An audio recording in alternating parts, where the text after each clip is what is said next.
할렐루야. 네, 아멘하면 하나님께 영광이 된다고 했죠. 그래서 아멘할 수 있는 기회를 많이 드려야 되죠. 그러면 하나님이 많은 영광을 받으시니까 한 주간도 주님의 은혜 가운데 잘 계신 줄로 믿습니다. 오늘 말씀은 요한복음 15장에 나오는 아주 유명한 말씀인데요. 이 말씀에는 일단 비유가 있습니다. 제일 첫째는 예수님을 포도나무라 그러고 우리들을 가지라 그랬습니다. 그래서 포도나무와 가지와의 관계로 비유를 했습니다. 농부들은 잘 알겠죠. 특별히 포도나무 농사를 짓는 사람은 잘 알 것입니다. 왜냐하면 가지가 열매를 맺는데 그거는 원줄기에 붙어 있어야 맺잖아요. 가지가 잘난 게 아니에요. 뿌리로부터 올라온 줄기로부터 공급을 받아서 그 가지는 그 줄기에 붙어 있기만 하면 열매를 맺는 겁니다. 저절로. 그런 비유를 했습니다. 그래서 예수님은 그 줄기고 그 나무고 우리는 그 가지다. 그러니 내가 예수님과 연결만 되어 있으면 많은 열매를 맺는 거예요. 자동으로. 그런데 이 밭의 농부가 누구냐면 아버지다. 하나님 아버지가. 농부가 와서 어떻습니까? 이래 보고 열매 맺는 가지는 더 열매를 맺도록 이렇게 전지를 해주고 깨끗하게 하는데 맺지 않는 가지는 잘라버리잖아요. 그거 무슨 의미입니까? 농사를 지으면서 열매 맺는 가지도 있고 열매 맺지 않는 가지도 있는지는 모르겠어요. 다 열매를 맺는지 아니면은 열매 맺지 않는 가지도 있는지. 그런데 만에 하나 가지가 부러져 있다거나 그렇게 하면 열매 맺지 못하고 말라가겠죠. 그런 가지들은 농부가 잘라버려야 되겠죠. 사람의 그것을 바로 비유하기는 어렵지만은 만약에 우리도 열매를 맺으면 더 많은 열매를 맺을 수 있도록 더 주변을 잘라주고 공급해주고 그리고 우리가 열매를 맺지 않으면 잘라버린다는 얘기잖아요. 그게 굉장히 무서운 말이죠. 어떻게 보면. 그럼 나는 열매를 맺는 건가 안 맺는 건가 나는 잘려야 되나 말아야 되나 그런 고민도 하겠죠. 그런데 두 번째로 주님이 비유를 하신 말씀이 뭐냐면은 나는 포도나무요 너희는 가지다. 다시 한번 이야기하면서 너희들은 이미 깨끗하다 그러는 거예요. 너희들은 이미 내가 일러준 말로 열매 맺는 가지다 이런 뜻이에요. 그렇기 때문에 너희들은 열매를 맺지 않는 가지가 아니고 열매 맺는 가지라는 거예요. 왜? 이미 예수 그리스도로부터 내 백성이라고 구원받은 백성이고 영접받은 백성이고 믿는 백성이니까 이미 내가 일러준 말로 너희는 깨끗하다. 잘릴까 걱정하지 마라. 아멘? 잘릴까 걱정하지 마세요. 이미 일러준 말로 깨끗합니다. 문제는 이제 가지고 뭐 해야 돼요? 열매를 맺어야 되는데 열매를 맺으려면 어떻게 해야 돼요? 그 원나무에 붙어 있어야 되는 거예요. 우리가 할 일은 이제 붙어 있기만 하면 되는 거예요. 붙어 있기만 하면은 저절로 열매를 맺을 것이라는 거예요. 사람이 세상에서 일거리가 생기는데 하나, 둘, 셋.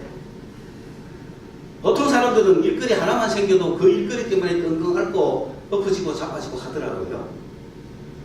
그런데 최근에 제가 만난 우리 이제 자매들하고 이야기를 해보니까 이 자매는 거기보다 한 건이 아니야. 두 건, 세 건만 만나고 있더라고. 그러니까 한 건 정도 붙으면 자기 힘으로 어떻게 해보려고 막 노력했을 텐데 이게 두 건, 세 건이 겹치니까 자식 문제, 남편 문제, 경제 문제 온갖 거 다 겹치니까 손을 놓아버린 거야. 도저히 이거 내가 해결할 수가 없다. 그럼 어떻게 하면 좋겠느냐? 오직 예수만 바라보라는 거예요. 그래서 예수만 바라봤더니 문제가 해결이 다닌 거죠. 그게 열매 맺는 거예요. 너희들은 딴 거 할 거 없어. 나만 쳐다봐. 나만 따라와. 그럼 내가 해결해 줄 거야. 못 믿겠네 하지만 한번 따라가 보는 거예요. 그럼 내가 해결하시는 걸 눈으로 봐야 되는 거야. 그래야 이 기쁜 소식을 다른 사람들이 전하지 않겠습니까? 그러면서 그러면 우리가 어떻게 하면 예수 안에 있지? 이제 그런 단계로 넘어가면 오늘 제가 준비한 설교를 못해. 성경 강의로 들어가게 돼. 그거는 또 이 본문을 가지고 또 한 번 설교하고 또 한 번 설교하고 계속 설교해야 돼. 그래서 일단 이 본문이 이렇게 진행이 된다. 그러면서 이 본문의 내용의 결론이 뭐냐면 너희들 서로 사랑하라는 거예요. 서로 사랑하는 건 어렵잖아요. 내가 내 자신도 사랑하는데 어떻게 서로 사랑해요?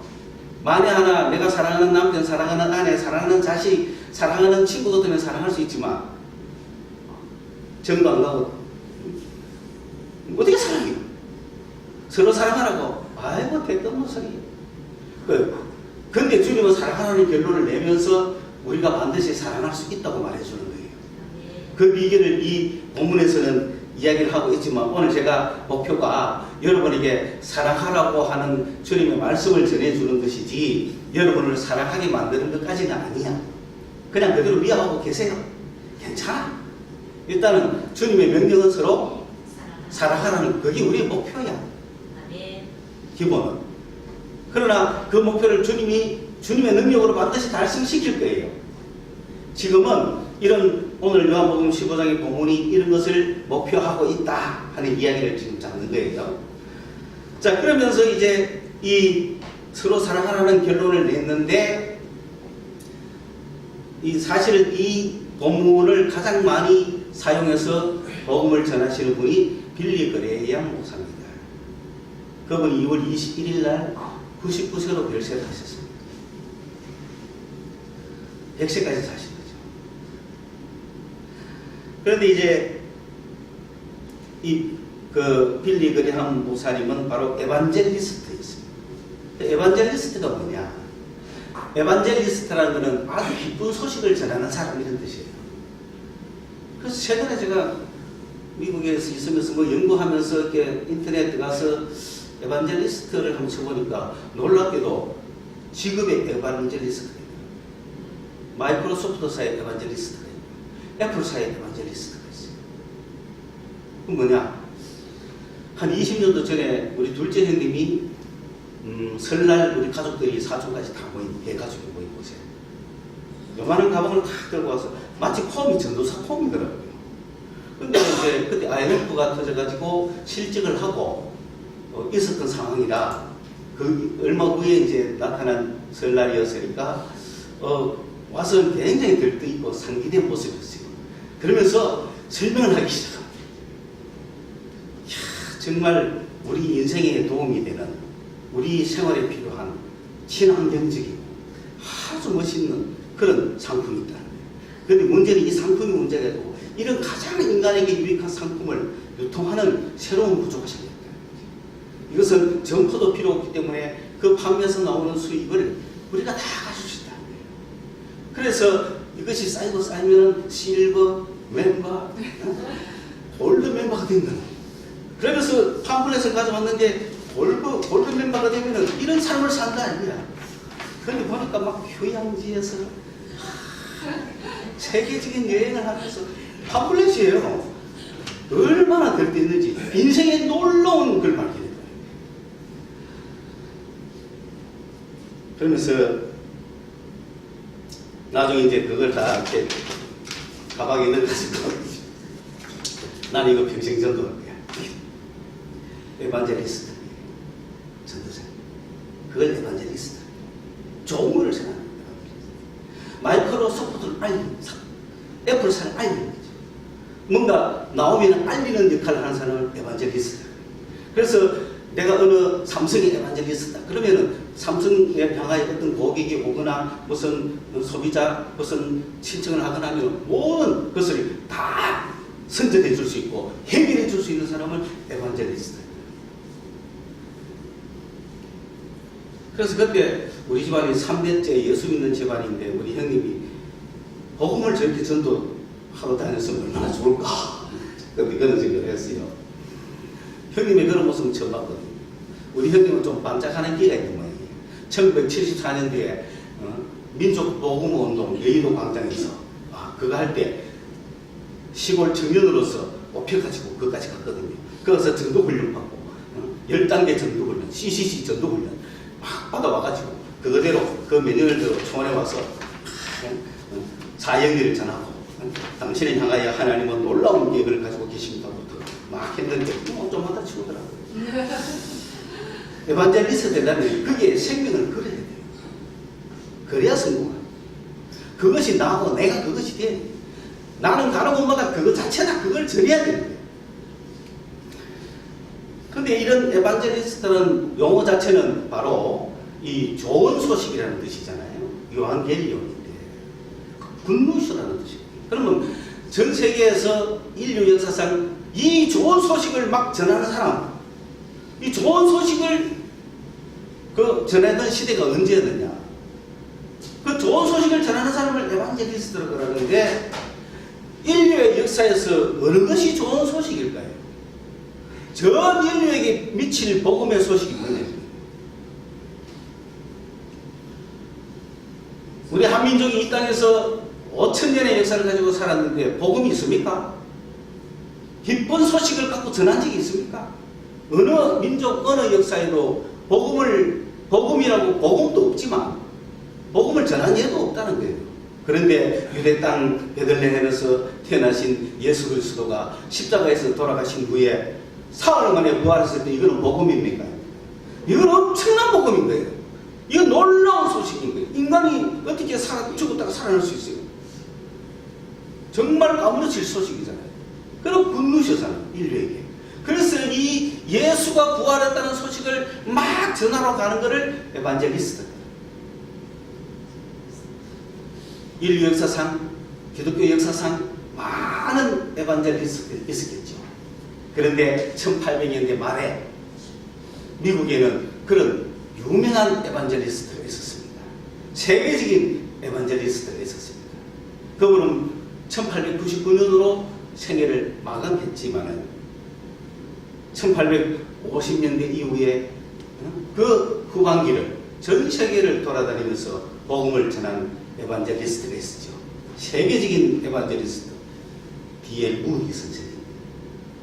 무디 선생님은 통계에 의하면은 전 세계 1억 명의 사람들에게 복음을 전했고 100만 명 이상의 결신자를 얻었다고 되어 있습니다. 제품을 그 정도 팔았으면 뭐 억만장자한 데 있어요. 우리는 예수를 전하는 에반젤리스트가 돼요. 그러면은 예수에 정통해야 되잖아요. 그런데 그 무디 선생님이 1899년에 세상을 떠난 후에 1940년대 후반에 혜성같이 나타난 젊은 복음 전도자 바로 빌리 그레이엄.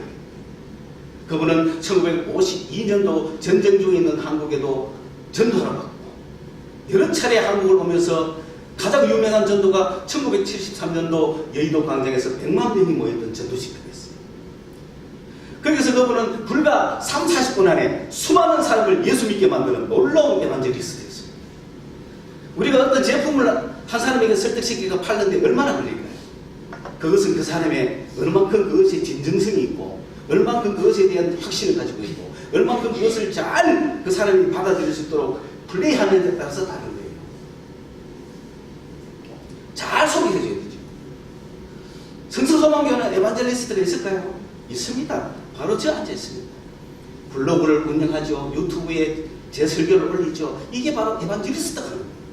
에반젤리스트는 현대 에반젤리스트는 SNS를 이용해서 막 그래요. 그런데 그때는 자신이 있어야 되잖아요. 사기를 치면 안 되잖아요. 진정성이 있어야 돼요. 여러분 예수 그리스도에 대한 복음이 전할 만한 소식입니까? 아닙니까? 전할 만한 소식입니까? 아닙니까? 왜 이러고 있습니까? 그렇게 상품이 자신이 없습니까? 부활하신 예수가 그렇게 자신이 없습니까? 부활하신 예수 전하다가 빼대기 맞게 생겼습니까? 지금 돌아다니면서 자신을 가지십시오. 여러분 스스로가 에반젤리스트가 되잖아요. 저는 그 둘째 형님이 아마 분명히 무슨 세미나에 갔을 것 같아요. 그 세미나를 아마 3박 4일 했든지 합숙훈련을 분명히 했을 거예요. 그리고는 완전히 변해가 나왔을 때 가방 하나 들고 그 안에는 팜플렛이 있어요. 누구를 만드는지 이걸 이야기할 수 있어. 설득시킬 수 있어. 당신도 이런 골드한 인생을 살아라 할 수 있는 거죠. 그런데 기독교인 우리들은 예수가 그렇게 자신 없습니까? 자신을 가져. 우리도 에반젤리스트 그래. 전문가가 돼야 돼. 빌리 그레이엄은 73년 전도 집회 영상을 보니까 그분은 정말 에반젤리스트의 자격을 완전히 갖추신 분이에요. 예수 그리스도에 대해서 정통하고 있습니다. 그분은 그 100만 명 앞에서 이 요한복음의 오늘의 이 15장 이 말씀을 가지고 설교하면서 예수 그리스도 안에 돌아야 되는 것이 얼마나 행복한지 배우면서 어떻게 하면 예수 안에 돌아올 수 있는지를 전도를 하는데 이렇게 합니다. 첫째, 이 세상은 하나님이 있다는 거 여러분 아십니까? 하나님이 없다 하는 사람은 너무나 어리석은 사람이에요. 하나님이 있는지를 어디서 말하느냐? 성경이 말한다는 거예요. 그래서 그는 늘 바이블 셋 빌리 그레이엄 목사님이 성경이 말하기를 하면은 막 역사가 일어나는 거예요. 이 성경에 하나님이 기록하고 있다는 거죠. 그래서 이 성경이 말하기를 하나님은 창조주라고 기록하는 거예요. 성경이 말하기를 하나님은 거룩하신 분이라고 이야기해요. 성경이 말하기를 하나님은 사랑이라고 이야기한다. 하나님은 사랑이라고 성경이 말한다. 그 사랑의 하나님 앞에 여러분 우상을 버리고 돌아오세요. 그게 첫째 회개야. 이걸 전하러 다니는 전 세계 우상 섬기는 사람들한테 가서 하나님이 계시고 하나님은 사랑입니다. 그 하나님께로 돌아오십시오. 그게 회개인 거예요. 우상을 버리십시오. 미신을 버리십시오. 어느 조각한 돌로 된 것, 나무로 된 것이 어떻게 우리에게 복을 줄 수 있겠습니까? 어느 영이, 어느 무당이 우리에게 복을 줄 수 있겠냐? 우리를 만드신 하나님 외에는 신이 없고, 우리를 만드신 하나님 외에는 우리를 사랑하는 자가 없지 않느냐고. 회개하라. 그게 회개입니다. 우상을 섬기는 우상을 버리고 돌아오는 걸 회개라고. 하나님을 모르는 사람이 하나님이 계시구나 하고 하나님께도 나도 가야겠다라고 마음먹는 걸 회개라고 하는 거예요. 근데 오늘날 회개가 교회 온 사람들이 다시 회개해가지고 정치 보러 가면 되겠습니까? 장난으로라도 가지 마세요. 오늘 이 시간 이후부터는 정직을 절대 가지 마세요. 하나님이 가장 싫어하는 것이 우상숭배. 살아계신 하나님을 버리고 왜 엉뚱한 데 갑니까? 그래서 옛날에 우리는 안 돼, 놀러도 안 갔잖아요. 근데 요즘 교인들은 워낙 담대하고 막 간이 크든지 가서 뭐 무당한테 전도하겠다 그런 마음으로 가기도 하고 또 가가지고 아니 재미로 보는데 뭐 재미로 본다는 거예요. 재미로 본다 하는데 말 안 해도 막 그게 자기를 지배해요. 그게 재미입니까? 뭐 당신은 결혼을 2번 하게 생겼네. 그래서 진짜 2번 하는 거예요. 왜 다른 거가 이거 2개나 하는 거예요. 온갖 이야기들이 한국을 휩쓸어 왔지만 예수 그리스도 복음이 온 후에는 살아계신 하나님께로 돌아가야 되는 거예요. 그래서 누구든지 우리는 누구를 만나면 회개하시오라고 말할 수 있어야 되잖아요. 회개한다는 게 굉장히 기분 나쁘게 들리지만 그게 아니라 우상을 버리고 하나님께로 돌아오라 이야기잖아요. 그래서 그 100만 명을 향하여 하나님께 돌아오십시오 라고 이야기를 하는 거예요. 첫째, 회개하라는 거예요. 두 번째로 그리고 하나님이 사랑인 걸 믿으십시오. 하나님을 믿으십시오. 그냥 하나님이 계시다 하는 거하고 끝나는 게 아니라 그 하나님을 당신이 믿으셔야 된다. 하나님이 살아계시는 걸 믿으셔야 된다. 그리고 예수 그리스도를 영접하라. 하나님, 나도 당신을 믿겠습니다. 예수님, 나도 당신을 받아들이겠습니다. 고백을 하라는 거죠. 이 3가지 단계를 거쳐라. 그러면 하나님의 백성이 된다. 에반젤리스트잖아요. 핵심을 찍잖아요.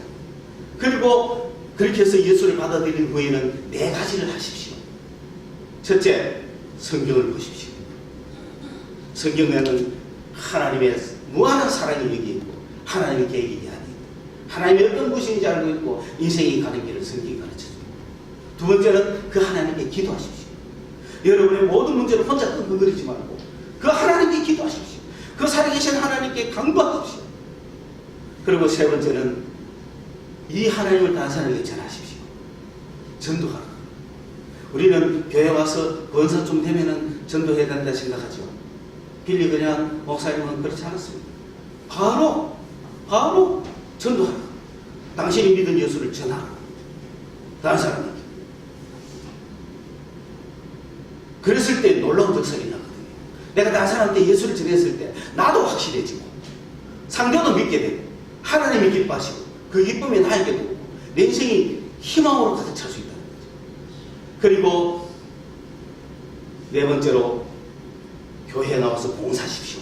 그렇게 그러면서 지금 이 시간 회개하고 하나님께로 돌아와서 예수를 믿고자 하는 사람은 그 자리에서 일어나십시오. 그때 수많은 사람들이 일어나서 결심하고 예수를 받아들였어요. 그때 빌리 그레이엄 목사님 그렇게 얘기합니다. 여러분이 이 자리에서 하나님은 한 사람을 은밀하게 부르지 않았다. 많은 사람이 본을 앞에서 불렀다. 왜? 확실한 증거를 보이고 하나님의 살아계심을 증명하면서 수많은 사람 앞에서 일어서라는 거예요. 그래서 하나님의 살아계심을 보이라는 거예요. 왜냐하면 저 뒤에 가가지고 저쪽 봅시다. 저 오늘 예수 믿기로 했습니다. 이런 거 원하지 않는다. 하나님 당당히 살아계시면 이 앞으로 나오라. 우리가 세례받는 이유가 무엇이? 내가 하나님을 믿겠다는 표현이잖아요. 세례 안 받아도 구원은 안 받는 거 아닙니다. 그러나 내가 세례를 받는 이유는 뭡니까? 하나님의 살아계심을 공중 앞에서 내가 고백하는 거잖아요. 여러분이 장로가 되고 권사가 되고 임직을 받는 거는 내가 하나님 앞에서 이 직분을 감당하겠다는 공개적인 자기 고백이지 않습니까?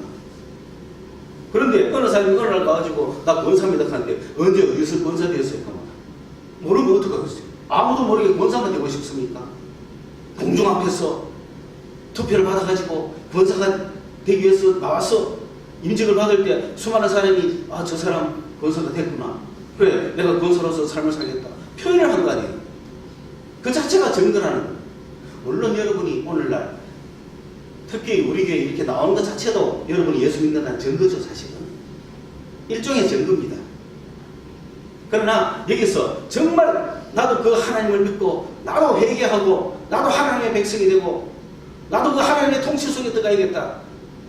그런 생각이 들면은 내가 예수를 믿겠다고 고백할 뿐만 아니라 세례를 받아야지. 공중 앞에서 세례 받으면서 나의 고백을 기정사실화하는 거죠.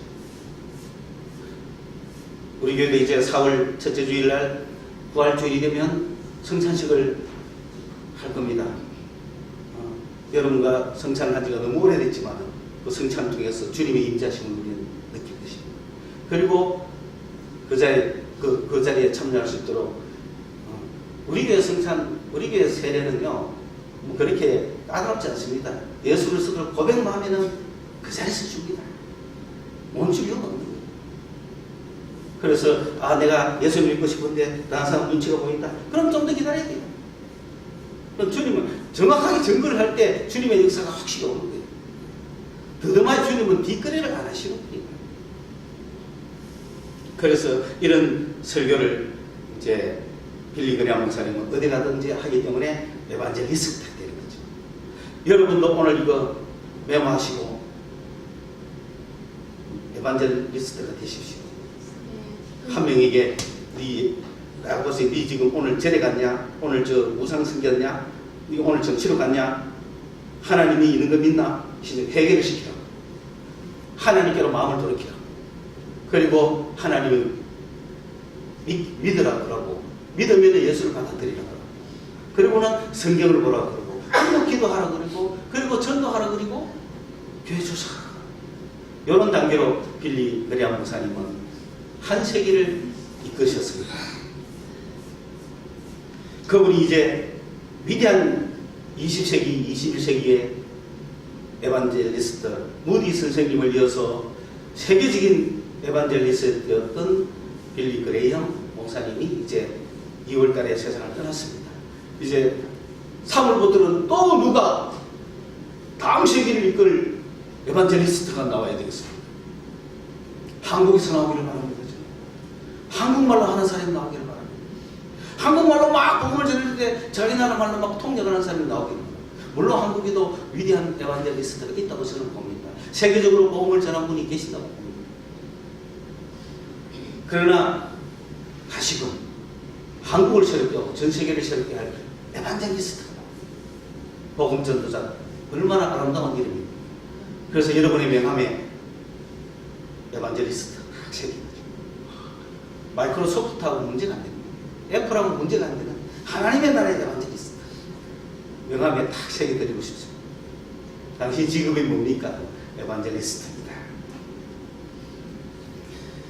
그런 목사님이 절기어 사역했던 본문이 오늘 이 본문인데 오늘 이 본문을 갖고 저는 여러분과 어떤 이야기를 나누고 싶으냐면 지난 시간에 저는 우리 그리스도인들의 삶의 목표는 예수라고 했습니다. 그것이 여러분에게 얼만큼 현실화 될지 모르지만 저는 분명히 확신합니다. 예수만 부여잡으면 다 해결이 됩니다. 수많은 문제들 있죠. 예수를 부여잡으세요. 저는 차라리 여러분에게 서너 개까지는 내가 말 못하겠고 적어도 두세 개씩 적어도 세네 개씩 문제가 막 여러분이 덮치길 바랍니다. 그래야 손을 놓고 주여 하고 웃을 거 아니에요. 그래야 능력을 맛볼 거 아니에요. 한 개 정도는 막 자기가 해결하는 사람이 있어. 막 한두 개 정도는 그래도 막 해결하는 사람이 있어. 그래도 한 세 개 정도 되면 손 들겠죠. 여러분에게 문제가 한 세 개씩 닥쳐와가지고 아이고 예수밖에는 내가 기도할 밖에는 기도 외에는 막 다른 수가 없다. 주만 바라보고 주여 부르는 수밖에 없다. 그렇게 되기를 저는 바랍니다. 그랬을 때 예수의 능력이 우리에게 나타나면 그게 내가 그리스도 안에 그리스도가 내 안에 있는 순간이 되는 거예요. 그럼 모든 문제가 해결이 되는 겁니다. 저는 적어도 한 4개 내지 5개 하고 싸우는 사람이에요. 청년 때부터. 저는 싸우면 1대 못쓸 때가 안 싸워요. 적어도 한 5대1 정도 싸워요. 그렇기 때문에 딴 데 볼 여유도 없고 다른 걸 의지하는 그게 없어요. 오직 예수만 붙을 수밖에 없는 거예요. 그런데 그러한 우리가 삶의 목표를 가지고 살아간다 할지라도 삶의 의미는 무엇일까? 여러분 오늘 뭐 때문에 삽니까? 내가 살아가는 이유가 뭐냐? 자식입니까? 부모입니까? 내가 뭐 때문에 산다 하는 게 삶의 의미입니다. 저는 삶의 의미를 사랑이라고 얘기하고 싶습니다. 사랑이 있는 삶은 살아볼 만하고 사랑이 없는 삶은 의미가 없어요. 오늘 내가 돈을 번들, 뭐 좋은 직장을 가진들, 좋은 차를 몬들, 좋은 집에 산들, 좋은 음식을 먹는들 사랑이 없는데 무슨 의미가 있습니까? 여러분은 어디에 관심을 갖고 있습니까? 그 사랑이라는 거 여러분 금방 이해할 거예요. 여러분 자식 때문에 살잖아요. 내가 자식 없으면 내 세상 살기 싫다 그런 거 아닙니까? 내 삶의 의미가 뭐냐는 거예요. 여러분. 여러분 삶의 의미는 뭡니까? 쾌락입니까? 돈입니까? 세상적인 어떤 그런 것이 나의 삶의 의미입니까? 여러분 폼페이시 아시죠? 이탈리아에 있는 베수비우스 산 앞에 있는 그 휴양 도시, 로마의 그 풍요와 쾌락을 가장 잘 나타내주는 도시 폼페이. 거기에 그 화산이 폭발하면서 그 하늘로 먹구름이 올라갔는데 저 밑에 사는 지상의 사람들은 그것이 곧 어떻게 닥칠 재앙인지 몰랐습니다. 배를 타고 오던 어느 장군이 멀리서 보고 저 모습을 보니 저 도시 전체를 휘덮는 먼지가 내려오는데 저 밑에 사람은 아무도 모르는 거죠. 그럼 어떻게 살려면 빨리 배를 타고 탈출해요. 그런데 집안에 들어앉은 사람이 어떻게 생각했어요? 하늘에서 뭐 재난이 오네. 창문 닫아라. 지붕 닫아라. 문 닫아라. 그런데 눈처럼 쌓이죠. 7m가 쌓이면 어떻게 되죠? 고스란히 죽어요. 그것이 1500년이 지나서 발굴되기 시작합니다. 집안에서 사는 모습 그대로 생생히 그대로 가 있습니다. 홈페이지 전체가 다 드러났습니다. 한 10년 전에 5번에 4 발굴했다는데 지금 좀 더 나이는지 모르겠어요. 새로운 사실이 계속 나오고 있습니다. 그런데 지금도 아마 우리나라에 그 나이트클럽 같은 곳이 있을 것 같아요. 아니면 큰 몰이 있거나 번쩍번쩍 하는데 세 개의 그 앞에 다 그 입구에 세 개의 그림을 다 올려놓은 거예요. 하나는 늘씬한 미녀가 다 유혹하는 그런 사진이 하나, 또 하나는 황금이 번쩍번쩍 빛나는 막 돈, 그 다음에 마지막에는 너무 맛있는 음식 세 개를 올려놓고 매니저가 도르는 고객들을 조사를 합니다. 제일 먼저 어디로 눈길이 가느냐에 따라서 저 사람은 도박장을 가느냐, 저 사람은 미녀들이 있는 술집을 가느냐, 저 사람은 음식점을 가느냐 결정합니다. 여러분들 갖다 어디를 쳐다보겠습니까? 음식? 여자는 음식, 남자는 그건 많이 조사해봤어. 근데 남자는 좀 근데 차라리 돈이 안 났어요. 돈 박힌 사람이 세상에서 뚱뚱거리는 살잖아. 따져보면 돈 박힌 사람은 도박장 가는 거예요. 미녀가 누워 있는 사람 반드시 술 취하고. 그리고 거의 음식은 그지? 이쪽으로 가는 거예요. 여러분 지금 어디 있습니까? 어디 왜 여러분을 삽니까? 우리 사는 삶의 목적이 사랑의 길을 추구합니다. 사랑하는 사람만 사랑하지 말고 사랑이 어려운 사람도 사랑하세요. 사랑이 없으면 의미가 없어요. 뭐 자꾸 받으려고 하지 말고 주려고 생각하세요.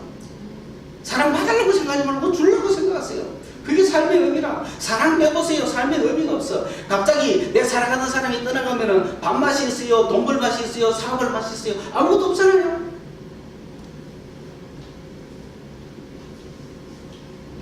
그러면 우리는 누구를 사랑해요? 예수를 사랑해요. 예수를 사랑합시다. 예수 한번 사랑해 봅시다. 그럼 사람은 삶의 의미가 달라지는 거예요. 그냥 물에 물 탄 듯이 그래 살아가는 게 아니에요. 사랑하는 사람은 눈이 반짝반짝거려요. 사랑하는 사람은 삶이 달라지는 거예요. 사랑하는 사람은 열정이 생기기 시작합니다. 그 사랑하는 사람은 자기의 삶의 목표가 분명하기 때문에 내 인생의 삶이 달라질 수가 있는 거예요. 그런데 내가 자식을 사랑해요, 돈을 사랑해요, 명예를 사랑해요, 또 부모를 사랑해요, 애인을 사랑해요, 쾌락을 사랑해요. 그래가지고는 한계가 있습니다. 그것은 언젠가는 끝납니다. 그것은 오래가지 못합니다. 우리 그리스도인들이 삶의 의미를 갖기 위해서는 예수를 사랑해요. 예수 사랑하십시오. 예수 사랑하기 어렵습니다. 내 사랑도 안 되는데 어떻게 예수 사랑해? 너무 어렵죠. 그런데 내가 예수를 사랑한다고 고백을 해도 예수를 사랑하면 이웃을 사랑하라 그러니까, 예수를 사랑하면 형제를 사랑하라 그러니까 이건 또 더 어려운 거예요.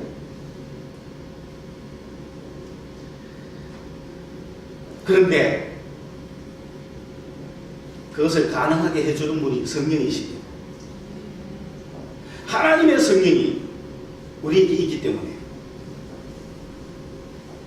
내가 이 세상에 나를 사랑하고 내 자식을 사랑하고 쾌락을 사랑하고 돈을 사랑하고 살아가던 내가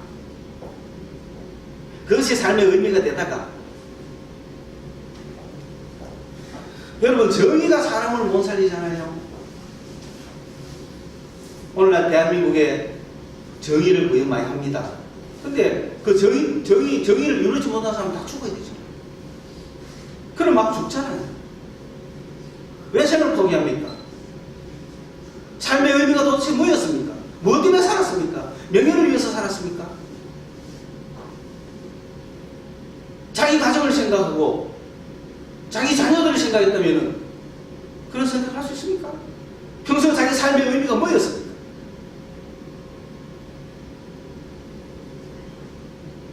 예수를 사랑했다면 그런 일은 없죠.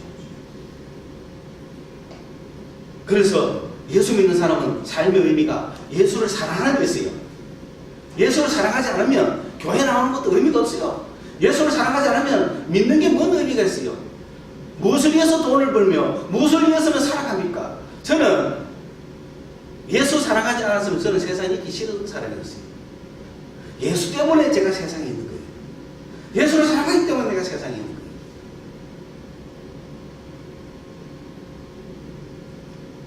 그러면서 예수님이 말씀하십니다. 너희가 너희 목적과 너희 필요 때문에 나를 택한 것이 아니고 나의 목적과 나의 필요 때문에 내가 너를 택했다. 그러니 너는 나의 일을 해라는 거죠.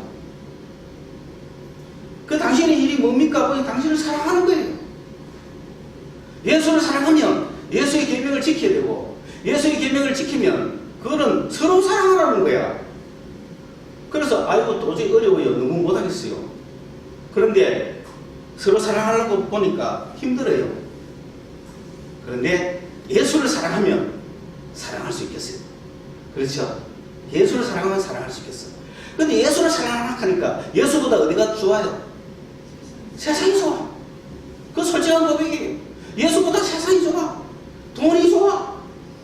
예수보다 명예가 좋고 예수보다 이 세상 왜? 우리가 뭘 가졌기 때문에 육체를 가졌으니까 육체에 필요한 걸 좋아할 수밖에 없잖아요. 우리는 육체에 필요한 걸 좋아해요. 그런데 예수님은 영이세요. 우리의 영을 새롭게 하셨어요. 우리 영을 살려주셨어요. 그렇기 때문에 우리 영은 어디에 속해 있어요? 하늘나라에 속해 있고 우리 육은 땅에 속해 있고 둘이 싸우죠. 근데 영은 누굴 사랑하라 그래? 예수를 사랑하라고. 육은 자기를 사랑하라 그래. 그렇죠? 자기 세상 사랑하라 그랬죠. 도저히 예수 사랑하라 하니 육체가 반발하죠. 나 도저히 못해. 이 싸움 속에 우리 힘으로 이길 수 있습니까? 이길 수 없기 때문에 누가 도와줘야 돼? 성령께서 도와주시는 거예요. 그래서 성령은 어떤 방법으로 도와주느냐? 막 육체를 팍 때려가지고 죽이가 도와주면 좋겠는데 그렇지 않으셔요. 표도 안 나게 성령의 음성이라고 말할 수 없을 정도로 조용하게 아주 힘없이 세미하게 말씀해 주시고, 근데 그때 그거를 내가 따라가면 이 엄청난 성령에서 이룰 수 있습니다. 그러면 육체의 정력을 이루지 아니하고 성령의 소욕을 쫓아갈 수가 있습니다. 그러면 이런 새로운 하늘나라가 퍼지고 우리 인생은 새로운 정기를 마련하는 거예요. 그래서 에반젤리스트가 되는 거예요. 이 기쁜 소식을 다른 사람한테 전해서 당신도 이 행복한 삶을 살아라, 그렇게 막 말할 수 있어요. 여러분 다 복음 전도자가 돼야 돼요. 그 전도자가 되기 위해서 예수를 깊이 알아야 돼요. 그 예수를 경험하셔야 돼요. 예수의 부활과 예수의 고난을 경험해요. 예수가 왜 죽었는지, 예수가 왜 부활하셨는지 그걸 알아야 될 거예요. 그래야 막 전도해 주죠. 이 물을 마시면 왜 좋은지를 다 알아야 될 거예요. 이 물을 마시고 만병통치가 돼서 전도 안 하겠습니까? 물통 다 들고 다니면서 이 물 한번 마셔봐라고 막 전도 안 하겠어요. 그게 에반젤리스트의 심정이다. 여러분 예수를 깊게 적응해서 예수로부터 나오는 생명과 달콤함을 내가 알면, 그래서 하나님을 아는 영혼이 저렇게 살아가는 그런 기쁨을 먹고 막 전하는 전도자가 될 수 있는 거예요. 그게 여러분의 목표가 되셔야 돼요. 사랑을 가지고 그렇게 하다가 보면 정말 내가 하나님, 내 육체는 하나님 믿기도 싫어하고 예수 믿기도 싫어해요. 예수 사랑하기는 그 누구나 싫어해요. 근데 지금 하나님의 은혜로 내가 하나님 계신다는 걸 믿었고 예수를 나의 구주로 영접했고 예수를 내가 믿어요. 예수가 나의 주님을 믿고 십자가에서 내 죄를 씻으심도 믿고 또 부활하신 주님도 믿고 내가 죽으면은 부활할 것도 나는 믿어요. 그런데 마귀는 싫어요. 마귀는 싫어요. 사랑하기 싫어요. 그렇지 않아요? 사랑하기는 싫어요. 뭘 더 사랑해? 세상을 더 사랑하니까, 나를 더 사랑하니까, 육체를 더 사랑하니까 사랑하기 싫어요. 이 육체는 절대로 하나님 앞에 굴복할 수 없어요. 이 육체는 절대로 하나님을 사랑할 수 없어요. 육체는 하나님과 원수예요. 그러면 어떻게 내 힘으로 하나님을 사랑할 수 있어요? 예수를 사랑할 수 있어요? 내 힘으로 안 되는 거예요. 성령이여 도와주세요. 그래서 성령이 오시는 겁니다. 여러분 절대로 여러분 육체 가지고 하나님 사랑하는 사람 아무도 없습니다. 자신하지 마십시오. 육체는 결코 하나님께 굴복하지 않습니다. 성령이 오셔야만 우리를 육체를 이기고 그 일을 이루어줄 수 있는데, 그 성령은 정말 세미하게 표도 없이 온다니까요. 이 이야기 또 다음에 해야 되겠죠. 여러분 이제 성령이 오셔서 여러분이 성령을 쫓아갈 때 성령은 여러분을 하나님을 사랑하게 만들고 육체의 정욕을 이기게 만들고 세상 욕심을 멀리하게 만들고 놀라운 천국의 역사를 여러분에게 이루어 주실 줄로 믿습니다. 기도합시다. 하나님의 은혜 감사합니다. 오늘도 주님 예배가 나왔습니다. 하나님의 영광을 거두시고 이 땅 살아가고 있는 우리 육체를 가진 인간들 주님이 불쌍히 보시고 하나님의 영을 우리에게 주셨사오니 성령으로 거듭나게 하시고 성령을 쫓아 살게 하여 주심으로 예수를 사랑하며 그 사랑이 풍부한 인생, 사랑이 풍부한 삶의 의미를 가지고 있는 그리스도인 만들어 주시옵소서. 예수님의 이름으로 기도드리옵나이다. 아멘.